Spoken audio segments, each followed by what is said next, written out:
എന്താ കഴിക്കാനുള്ളത്? ഷവർമയുണ്ട്, അൽഫാമുണ്ട്, juice items ഉണ്ട്. മോളെ മോൾക്ക് എന്താ കഴിക്കാൻ വേണ്ടി? അച്ഛൻ പറഞ്ഞല്ലോ ഞാൻ ഏറ്റവും കൂടുതൽ മാർക്ക് വാങ്ങിച്ചതേ. അപ്പൊ എനിക്കൊരു അൽഫാം വാങ്ങിച്ചത്. മോനെ ഒരു അൽഫാമിലേക്ക് എത്ര രൂപയാണ്? ഫുൾ അൽഫാം ആകുമ്പോൾ 400 രൂപയാവും, ഹാഫ് ആകുമ്പോൾ 200 രൂപയാവും. ഹാഫ് ആകുമ്പോൾ 2 പേർക്ക് കഴിക്കാം, ഫുള്ള് 4 പേർക്ക് കഴിക്കാം.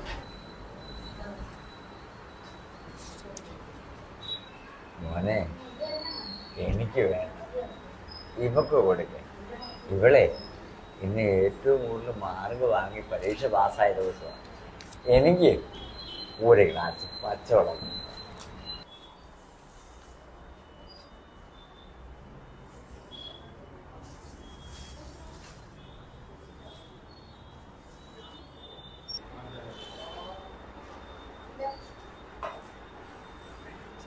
ചേട്ടാ മോളെ ചേട്ടാ ആ അച്ഛനോട് ഒരു അൽഫാം കൊടുത്തേക്ക്, പിന്നെ ഒരു ഫുൾ അൽഫാം പാർസൽ എടുത്തേക്കും. അതിൻ്റെ പൈസ ഞാൻ പേ ചെയ്തോളാം കേട്ടോ.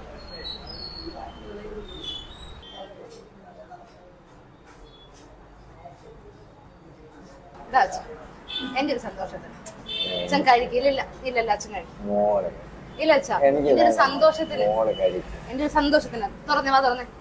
ഇതാ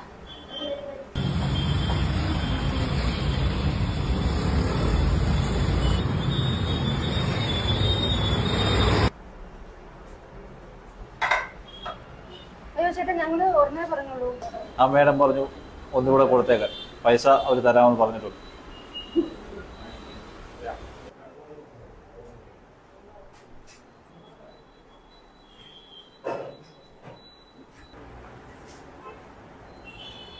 ശരി ശരി.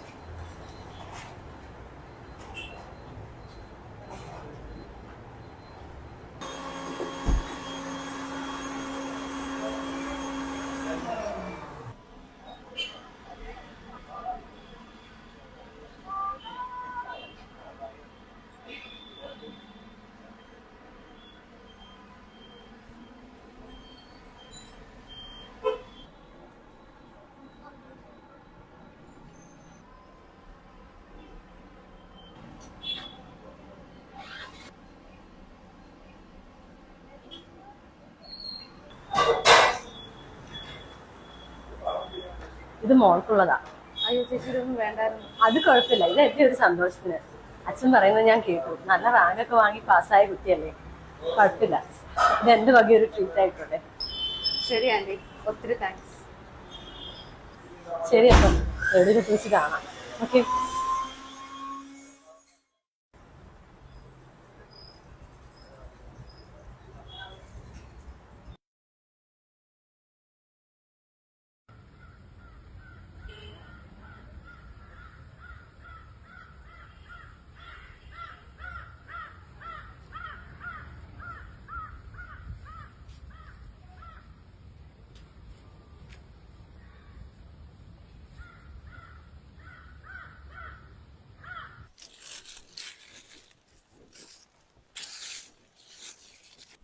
ചേട്ടാ,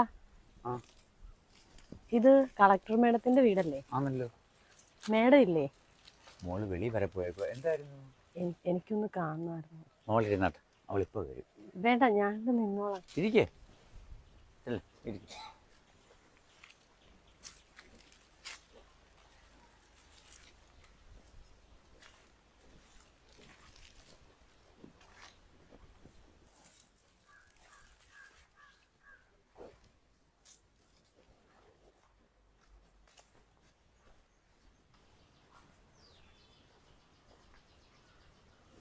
മോളെ കയറി ഇരിക്കേ. ഇന്ന് ഞായറാഴ്ചയില്ലയോ, അവള് പുറത്ത് വരെ പോയതാ, ഇപ്പൊ വരും. ആ മോള് വന്നു.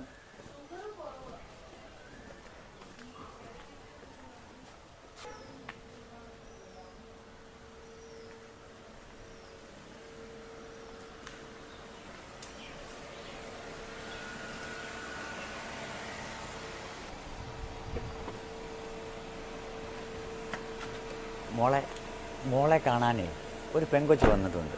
കുറച്ച് ദൂരെ നിന്നാണ് ആ പറഞ്ഞത്.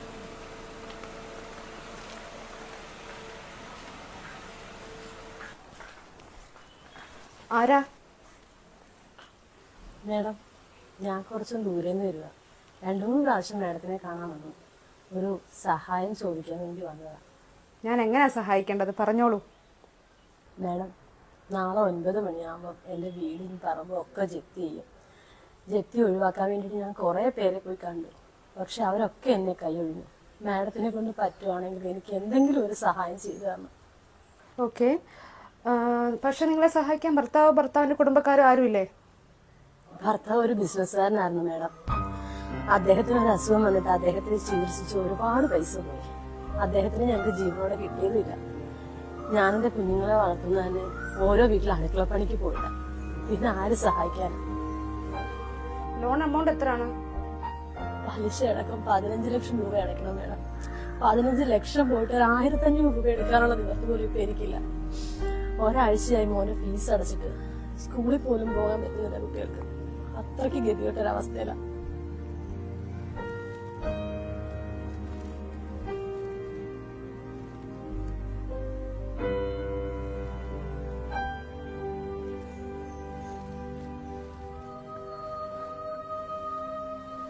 ബാങ്ക് മാനേജറുടെ നമ്പർ ഉണ്ടോ കയ്യില്?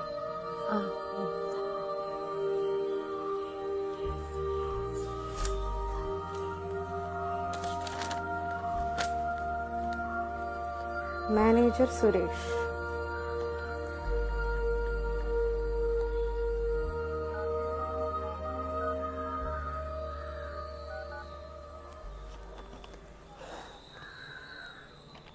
ഹലോ, മാനേജർ സുരേഷ് ആണോ? ഞാൻ കളക്ടറാണ്, മഹാലക്ഷ്മി. അവിടെ മനോജ് എന്ന് പറഞ്ഞ പുള്ളിയുടെ വീടിൻ്റെ ജപ്തിയാണോ നാളെ? അത് നീട്ടി വെക്കാൻ എന്തേലും? ഇല്ലല്ലേ, ലാസ്റ്റ് ഡേറ്റ് ആണോ? എമൗണ്ട് എത്രയായിരുന്നു? 15 ലക്ഷം. 15 ലക്ഷം അല്ലേ? അത് ഞാൻ അടച്ചേക്കാം. നാളെ മനോജിൻ്റെ ഭാര്യ ബാങ്കിൽ വരുമ്പോൾ ആധാരം കൊടുത്തേക്ക് കേട്ടോ. ഓക്കെ, ശരി. മാഡം ഇപ്പൊ എനിക്ക് ദൈവത്തെ പോലെയാ. ദൈവത്തിന്റെ രൂപത്തിലാണ് എന്റെ മുന്നിൽ വന്ന് നിൽക്കുന്നത്. ഈ ഉപകാരം ഞാൻ ഒരിക്കലും മറക്കില്ല.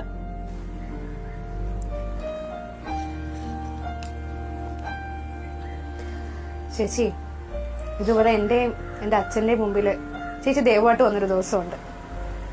ആ ചേച്ചി ഓർക്കുന്നുണ്ടോ?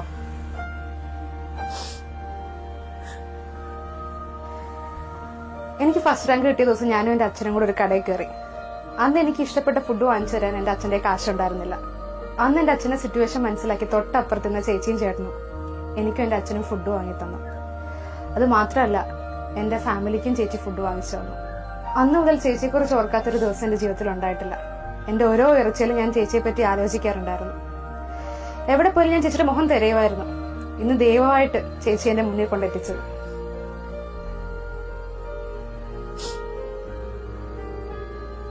അന്ന് എന്റെ കുടുംബത്തിന്റെ വിശപ്പടക്കാൻ നന്ദിയായിട്ട് കൂട്ടിയാൽ മതി 15 ലക്ഷം രൂപ. പിന്നെ കുട്ടികളുടെ പഠിത്തമല്ലേ, അത് ഞാൻ നോക്കിക്കോളാം. ചേച്ചിയുടെ എന്റെ നമ്പർ ഇല്ലേ, എന്ത് ബുദ്ധിമുട്ടുണ്ടെങ്കിലും എന്നെ വിളിച്ചാൽ മതി കേട്ടോ. ഇപ്പൊ സമാധാനത്തെ പോയിച്ചോ, വിഷമിക്കണത് സമാധാനത്തെ പോയിച്ചോ.